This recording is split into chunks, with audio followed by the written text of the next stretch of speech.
একটা শিশু বাবার সাথে হাঁটছে স্কুলের পথে, বাবার হাতের একটা আঙুল ধরে ছোট্ট হাতে।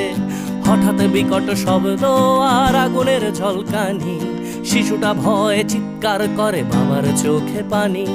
ছুটে আসে এক কামানের গোলা, লন্ড ভন্ড সব, বাবা শিশু সহ সব পুড়ে ছাই। যেন পৃথিবীটাই নীরব, যুদ্ধ বন্ধ হোক, যুদ্ধ বন্ধ হোক, যুদ্ধ বন্ধ হোক, যুদ্ধ বন্ধ হোক, যুদ্ধ বন্ধ হোক, যুদ্ধ বন্ধ হোক, যুদ্ধ বন্ধ হোক, যুদ্ধ বন্ধ হোক। আজ মানুষে মানুষে যুদ্ধ কেন মানুষেরই পৃথিবীতে? মানুষের প্রাণ কেড়ে নিয়ে নাকি মানুষই যাচ্ছে জিতে? ধর্ম কিংবা সীমানার নামে, ক্ষমতা কিংবা টাকা, মানুষের লাশ সস্তা ভীষণ অযতনে পড়ে থাকা। মানুষের